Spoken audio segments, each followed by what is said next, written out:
The Outer Worlds is an RPG through and through, from character creation where you design whatever your heart desires, to the vast amount of choices you will have to make in your journeys. Each decision has meaning, some more than others, but to know what those decisions will relate to, we have to look into the story. Halcyon is a star system owned and operated by corporations, running the colony to the ground with their bottom lines. You are unfrozen from cryostasis by the Wabba Dabba Wub Wub guy from Rick and Morty, who wants you to help him release more people from cryostasis to overthrow the corporations and save Halcyon. He sends you to Terra 2, Halcyon's Earth. From here you can start following the main questline to shape the face of the colony in any way you see fit, or stray off the beaten path and explore the world, which will lead you to numerous points of interest, some of which offer great environmental storytelling, detailing the events that led up to what you see now, alongside other details and clues. It's also commonplace to find quest items that might come in handy later. The problem is that you'll often come across copy-pasta abandoned settlements that have very few accessible buildings. Keep exploring and guess what? Another one. It's a bit tedious, but the world offers more than that. Out in the open you can stumble across interesting locations that are a nice change of scenery, but also have unique loot that might fit your build. Sadly, there are no quests to pick up outside of town or stronghold confines, no matter how long you explore, which is a shame. On the topic of quests, they're exactly what you would expect from Obsidian. Lots of decision making and different outcomes. On top of that, the approach to quest objectives is very dynamic. There's multiple different ways you can get yourself into a place, passing a speech check, obtaining a keycard, or fighting a sneaky little secret way in. Anything of the sort. There's lots of interesting quests, most of which are humorous both directly and indirectly. Like my main man out here working on developing a toothpaste 10 out of 10 dentists would recommend. Not just any diet toothpaste, the ultimate diet toothpaste. The companion quests are probably the best ones in the game though, as they focus greatly on character development, bringing you to new places and giving you time to know your crew, which is somewhat important being that companionship is one of the backbones of this game. Every time you come back to your ship, the Unreliable, you can hear them exchanging dialogue, or just being very organic. The companionship is further emphasized every time you leave your ship, where it will let you decide who you want to take on your journey. It's a shame you can't romance Sam though, he is the best girl. Thank you, customer. You can't romance anything in this game. Cringe. The combat is just like any other RPG. Deal enough damage and shit dies. It's very simple and generic, as it should be. There is the addition of companion abilities that usually knock down enemies, but they do become annoying when used too often. In the end, what makes combat different is your playstyle and build, which is really fun to experiment with thanks to the variety of unique and science weapons, like the prismatic hammer, which changes elemental damage types with each swing, or releases all 4 on a heavy attack. What I really like is the addition of a workbench, in which you can tinker with your gear, repair, apply mods, or increase damage, making weapons you find early on viable even in the late game. Oh, and look at this, a DPS meter in current year. Surprising how some cringe post games with a heavy emphasis on builds don't have this.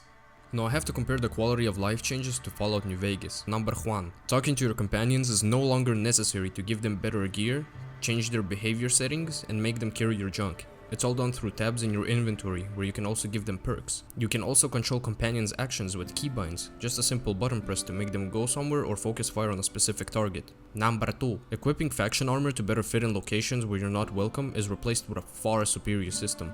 The holographic shroud, which automatically disguises you and your companions when you enter a restricted area.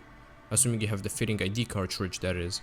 It drains as you move, and suspicious movements like running and jumping reduce the capacity even faster, but it can be reset if you pass a speed check when confronted. All of these changes are just amazing, but there is one change or addition I don't like, which is the Flaw System. Basically, when you get damaged a lot by a specific damage type or enemy, you get the option to take a flaw, which will give you diminished stats in exchange for a perk point. In New Vegas it was done the opposite way. For example, if you killed 1,000 enemies you would get the Lure Death perk, that increases your damage done by 4%, which logically speaking makes sense, practice makes perfect type deal, you know? Just imagine, you peed one too many times and you get a pop-up like, "Hey yo Lamau, pee hit sock but you get a burk." I don't like it, but I can see the argument being made for it, since it allows you to play as a communist if you take all of the flaws. Sadly, this is where I've exhausted all of the positive aspects of the game. Now it's time to enter the shit! I completed every side quest except one companion quest, explored every bit of each map, read every terminal, and didn't skip dialogue. Now just guess how long it took me to beat the game. Don't worry, no rush. 22 fucking hours.